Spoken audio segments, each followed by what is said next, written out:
Some conversations can remind you just how much the world around you really shapes you.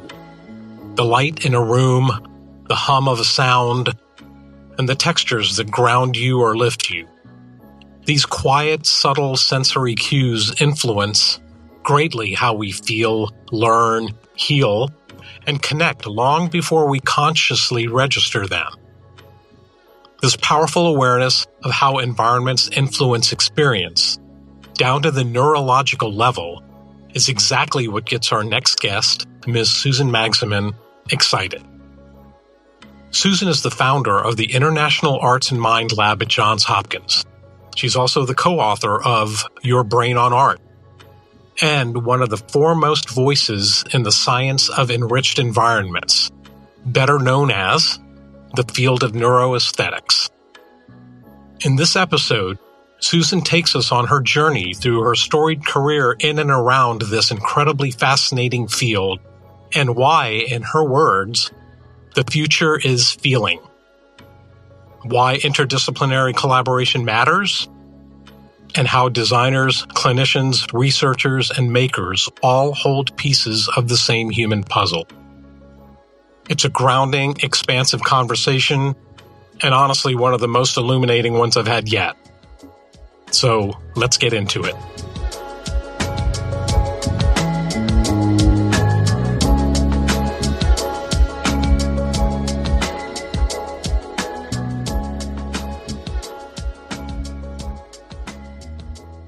So, Susan, it's really such a pleasure to finally get this on the calendar and have you here. We are big fans of everything you're doing. Our worlds haven't directly intersected, but there's been a little bit of an intersection in the past. We're fortunate enough to come to your session at the Kennedy Center last fall, which is how we got introduced to you. The session that you did with the Music and Arts as Medicine that you did with Renee and with Daniel.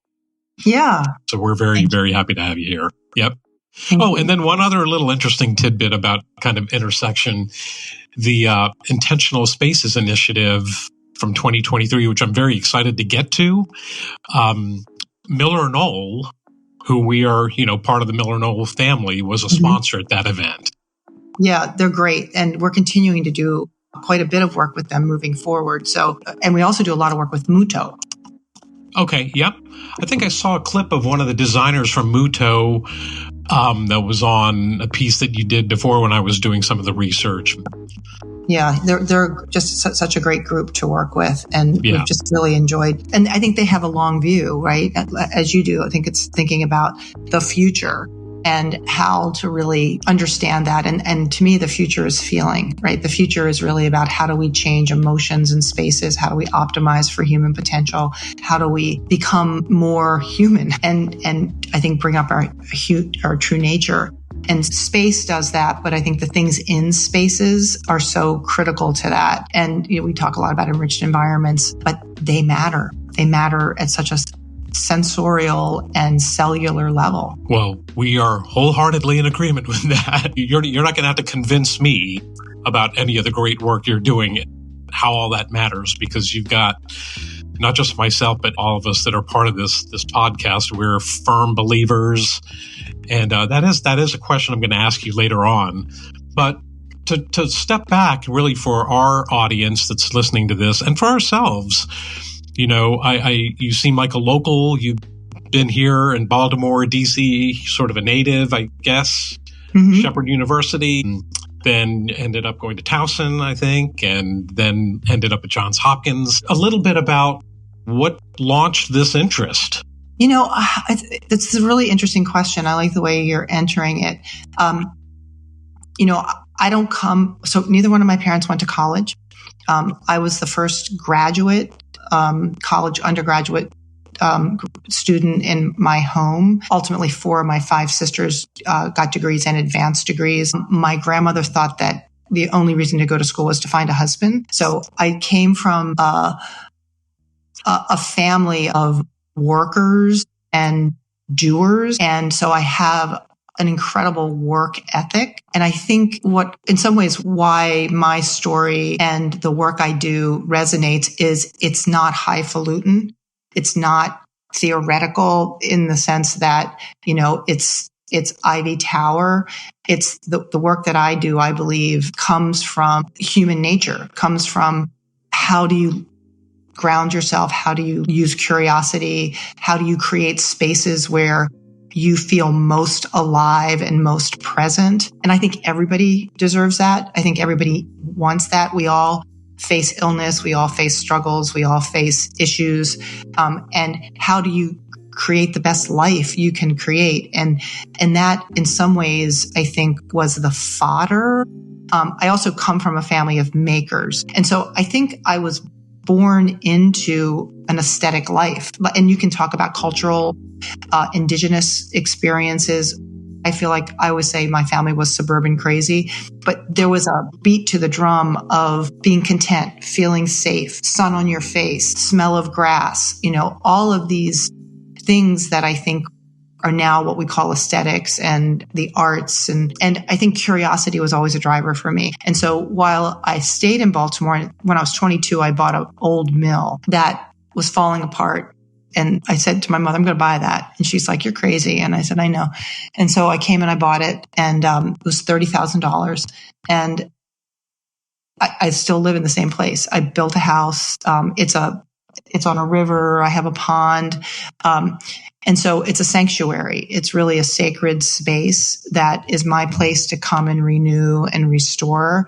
And so I've traveled a lot for my work, but I've always come home to Baltimore.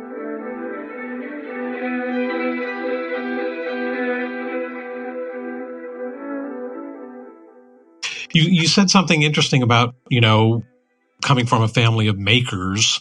Back to your origins a little bit, this whole Curiosity Kits, making products and programs in Curiosityville. I think that, I could be wrong, but I would think that had a lot to do with the continued evolution of, that probably fed you a bit, that you were making things. Yeah. Yes. Well, I learned, I'm somebody who learns through making. And I think most of us learn by doing. Our education system is not set up that way. We're set up on rote memory. Mm-hmm. So Curiosity Kits, I made things literally my whole life, and Curiosity Kits was definitely an extension of that. It's also, arts, sciences, and world cultures are the three categories that Curiosity Kits worked in. And it was about trying to understand by doing, to experience what clay felt like as a Native American, to experience what weaving meant when you were really trying to understand the math of a pattern. And so that is the way we learn best. Neurophysiologically, it's absolutely the way we learn best. So that was Curiosity Kits, and that's how Curiosity Kits grew.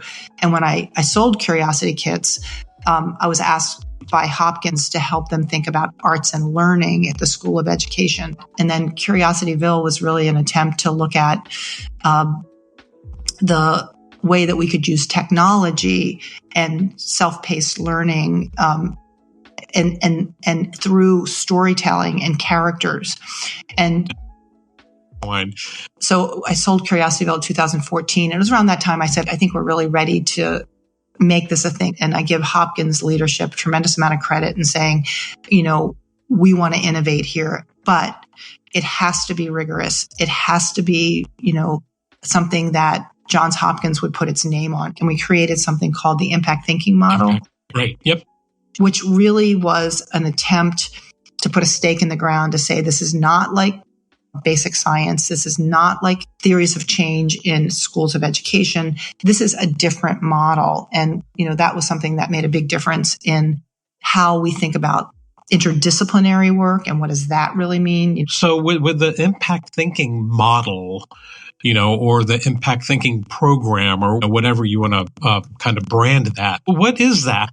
I think at its core, it's about respect for complex problems and meeting those problems where they are. So, and about, there are many ways of knowing. And again, I think because I didn't come up through like a basic science model. I came up more through a social science model. I think that bringing different perspectives together around the same issue with lots of passion and lots of differing ideas and lots of ways to approach a problem. If you can bring those together and you can address a problem, and for me, it's through the lens of arts and aesthetic experiences, you are more likely to be able to address that problem, short-term, mid-term, and long-term. And so impact thinking, first of all, respects different ways of knowing. I think about a periodic table. If you have 10 or 12 different categories of arts and aesthetics, and we created this interesting kind of grid, it's almost like a periodic table. So what are the elements that you can pull for a certain kind of issue? So we know that if you took dance and particular kinds of dance, depending upon where someone is, and you used it for Parkinson's, you're going to impact gait and mood and sleep. And you also know dose and dosage. So if you dance more often, if you dance longer, if you dance with certain kinds of rhythm, you're going to have different kinds of impact. So that's an interesting medical model, but it's very complex, right? So if you're looking at cognition, you're going to be looking at one thing. Looking at gait, you're going to be looking at something else. Looking at mood, you're going to be looking at another part of the brain. And looking at motor, you're looking at, the cerebellum, but you're also looking at muscle memory. And so it's attention. You're looking at attention. And so the complexity and the generative nature of this is some way the mother lode, but it makes research really hard because most research is about this little thing. And we want to understand that little thing. And we need that. We totally need that. But you got to put that into a bigger mix. And so coming out of these meetings, we decided that we needed to create a different model. And we needed to start kicking the tires on this model. So the impact thinking model, we have practitioners use it as a theoretical framework for how to think about what they're doing. We have institutions use it to think about when they put a recharge room in a healthcare setting, how do they evaluate that? How do they scale it? How do they bring people in? Yeah. And making something tangible in a sense, like an actual product or a space. I mean, this was, what you were just saying there was leading me towards sort of the next evolution of impact thinking to, as you got into the later 2000s, you had this exhibit in Milan. Muto was involved, and then there's a lot of activity you had with Drexel, I think. There's just a lot of energy. I saw a great little video on the physical space, and you were actually evaluating with this wristband, right? Can you talk a little bit more about that project, because that seemed just it seemed to be where the built environment was starting to come into this exploration. Yeah. I mean, I think even back in Curiosity Kit days, I knew that enriched environments really mattered. The spaces that you created, the energy that you created in a space mattered. Space really had been a through line through everything, but it had been invisible, not visible. And I think in 2018, we really started to see that environment was a holy grail.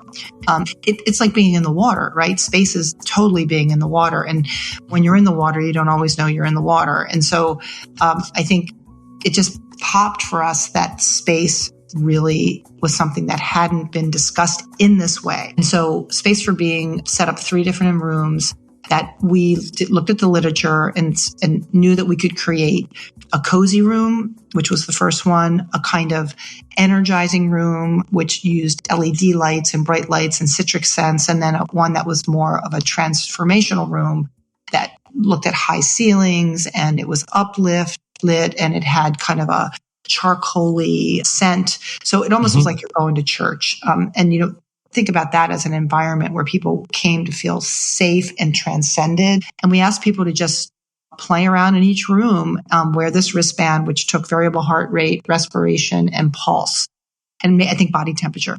And when they came out, we just asked them a simple question: which room did you like best? Which room did you feel most comfortable in?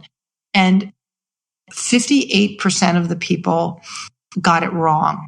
Their bodies said something different than what they thought. And what we believe is really interesting is that, our bodies are feeling all the time, but there's a great quote by Jill Bolte Taylor that says, most of us think of ourselves as thinking creatures that feel, but we're actually feeling creatures that think. And wow, when you think about that, we got it all wrong, right?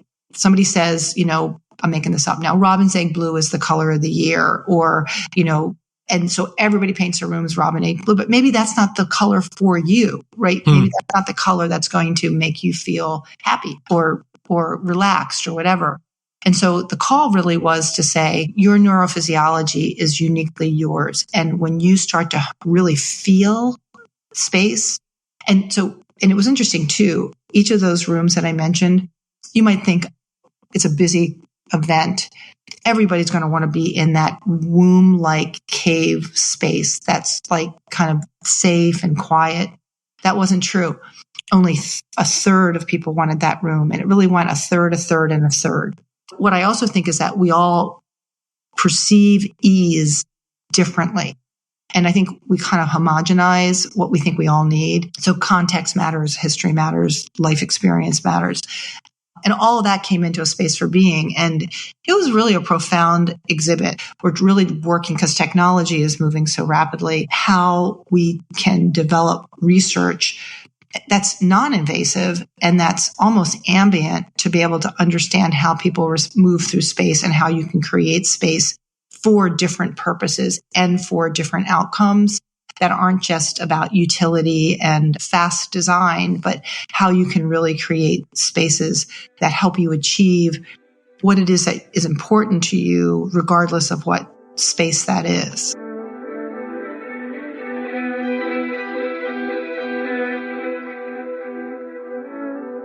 Yeah, and then I would think, like you said, you found this to be like the holy grail or a real important component there around space. So this must have been what led to actually founding and having the summit, the Intentional Spaces Initiative, the summit around that, which is just about only 2 years old now. And so I'm really excited to maybe learn a little bit more about that initiative and where you're hoping this is going to, what the next evolution of that initiative is, where that's going to go.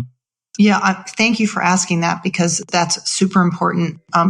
So we will be having another summit, and it'll be early, probably next year. If we might try to do something at the end of this year, but a lot has happened since that summit.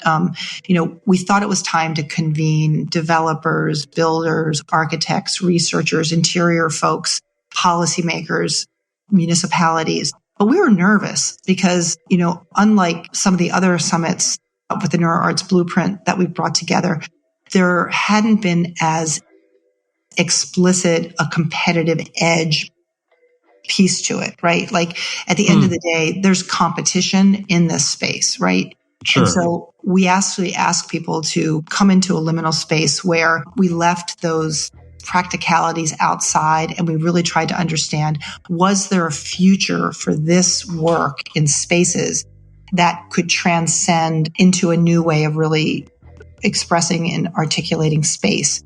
In some ways, biophilia was kind of like, okay, we get it, we need plants. But that's not enough, right? And so it started to bring the science forward to kind of open people's minds up to a very different possibility.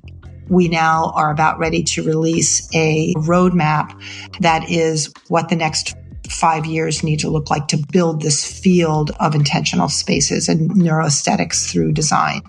And so that's huge. And we also have created a compilation of researchers and designers saying what are the things that they think are now, they're not principles, but they are shovel ready that designers and architects can use.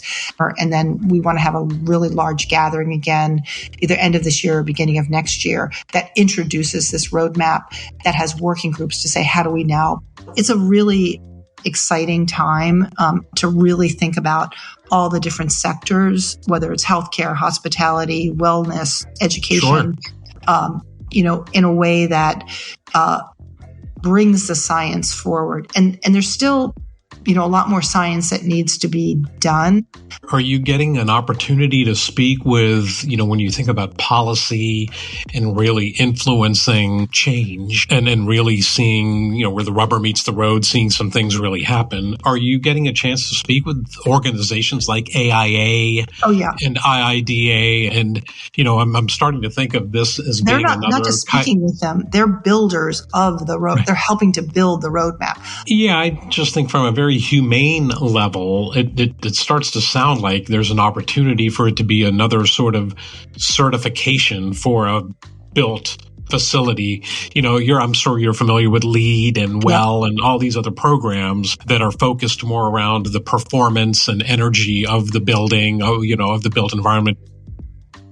I think this group is the right group to think about what kind of certification, what would that look like? How would you do that? And, we also have a lot of corporate partners that are really interested in that too. Like, for sure, Miller Knoll, but also even places like IKEA are really interested. So you think about all those different layers and levels of product. And then, of course, architects, urban planners, and the sustainability piece is also something that I think gets baked into this. They intertwine for sure. Yeah. Yep. Neurodiversity gets baked into it. Diversity, equity, inclusion gets baked into it. And I mean inclusion in all of its forms, including a sense of belonging and connection. You start to figure out what's induction mean. This is where set and setting, I think, comes into play, is how do you prepare people for coming into a space? How do you integrate those space experiences? And I think that's what space can do. Nature is, to me, the most aesthetic art form. But yeah, I mean, when you walk into space, how it feels. And when it doesn't feel right, when it's just nothing, when you don't want to be there, when there's a buzzing sound and you're like, I got to get out of here.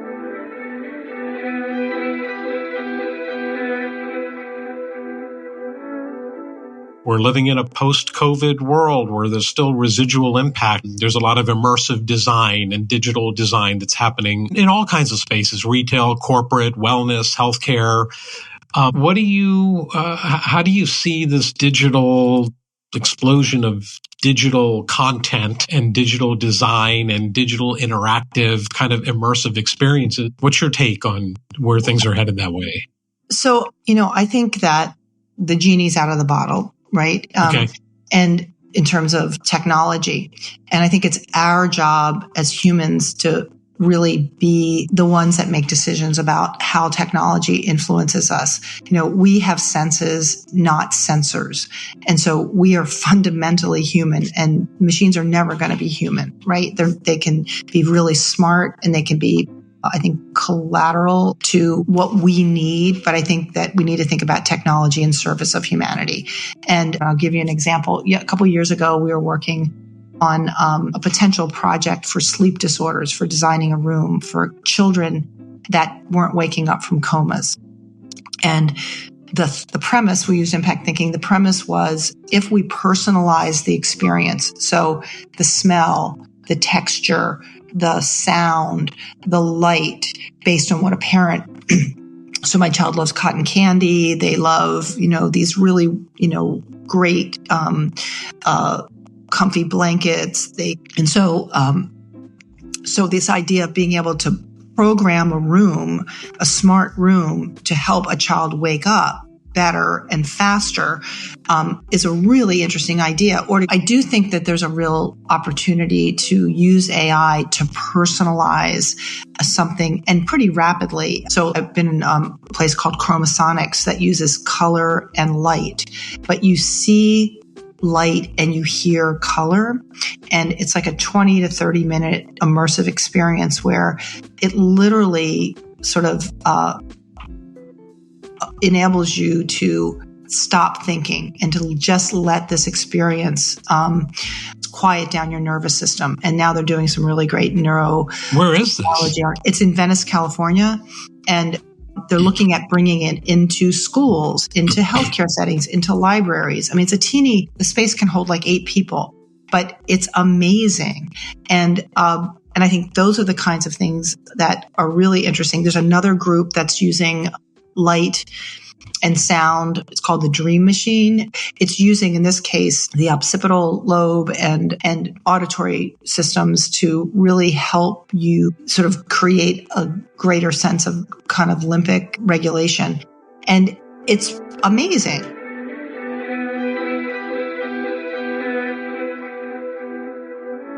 Great answer. There's no doubt it's very nuanced, and you've got to be delicate about how you're deploying it. I mean, there's the Times Square effect too when you're in New York and there's digital advertising in motion, and it's not soothing and it's not having a calming effect necessarily, but you have to be very intentional. I mean, it can be harmful.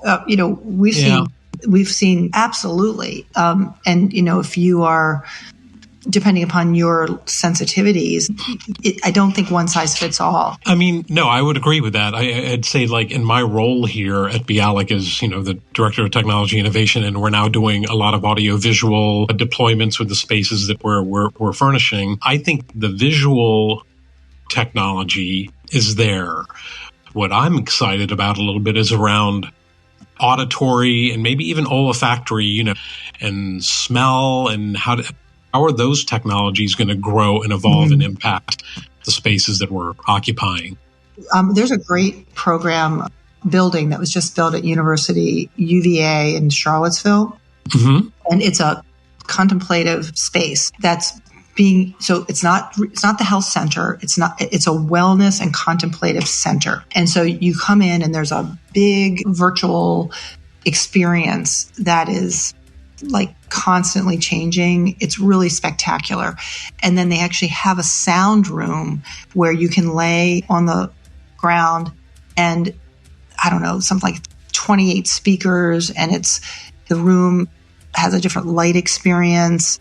And then at the same time, you can also do breath work and yoga and Reiki, and there's a meditative space. But it's a place for faculty and students and staff to come to renew and restore. I will have to visit. It's amazing. It's really worth a visit. I'm just curious to know what other kinds of technologies are going to impact our senses as we continue to design and refine, how the technology impacts the design of a space. And for what purpose, right? And then for what purpose? What age, maybe? What's something that what's a project? Or whether it's a research project or something tangible, what is a type of project that would be an amazing thing? Like if somebody had a blank checkbook for you to design a study or to work with certain people that you haven't worked with, what's something that makes you dream about getting involved in? I feel like I work in three main areas, maybe four. One is the research and translating research. One is field building. I would say education and training, and then communication. How do you outreach? How do you get this work out? Okay. So those are kind of my four areas. But in this moment, if I had a magic wand and a lot of money, I think what I would love to be able to do is provide people with some kind of ability space. And so I think there's a real need right now for the sacredness of safety and honoring that at an individual level. I mean, I think so many people just feel so vulnerable. Wow. Yeah. I mean, it's crazy times right now. And could you just create a little cocoon that would just kind of hold a space for you? And that could be a chair, could be, what is it? I don't know what it is. It's something that that wraps around you that says, everything's going to be okay. You're okay. You're safe. And that's where back to could the you technology. Make that for me? Well, back to the technology piece for a second. That's where I'm a little, I'm of different opinions on any given day about virtual reality. Mm-hmm. So now can you do that with a headset, regardless of where you are, and you put it on? You can, right? Yeah. Yeah. I've had great virtual experiences like that. Yeah. Like I said, I'm of two different minds when it comes to virtual reality. I think there's something awkward about the headset. I don't know. Maybe there's something that will evolve. I think there's something, though, about the physicality of something. I would agree. Let's build this. Let's build it. I can't thank you enough for this conversation. It was fantastic. There's so many other things I wanted to, the NeuroArts Blueprint. Maybe we'll have another call and talk a little bit more and learn more about that. But you've got such a career you built, and I'm grateful that you were able to give us time. Thank you so much. Well, thank you. I really appreciate it. And yes, to be continued for sure. Absolutely. Thank you so much, Susan.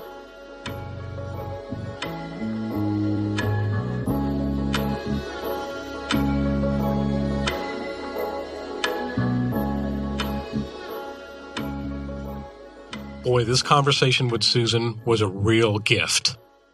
She reminds us that we are, before anything else, feeling creatures who think, and that the spaces we create matter far more than we often realize. Her work calls us to slow down, to sense more deeply, and to design with intention, for safety, for curiosity, for belonging, and simply for us to flourish as human beings. Whether she's talking about the impact thinking model, the future of interdisciplinary design, or the sacredness of spaces that help us restore, she gives us language and science for what so many of us feel intuitively. That's how we can shape environments to support healing, learning, connection, and ultimately who we become. I hope this episode inspires you to look at your surroundings with new eyes, to consider what your mind and body respond to, and to imagine what intentional design can unlock in your own life and work. Thank you, Susan. Thank you for your time, your voice, and your leadership in this amazing and fascinating industry of neuroaesthetics. If you enjoyed this episode, make sure to follow Wellness and Wonder, leave us a review, and share it with a friend who's interested in this amazing world. Again, a quick plug about us, and to learn everything that we're up to and how our team at Bialik is driving innovation in the spaces we bring to life, come visit us at www.bialik.com. That's BIALEK. And follow us on Instagram at Bialik Social. Until next time, stay curious, stay well, and keep wondering.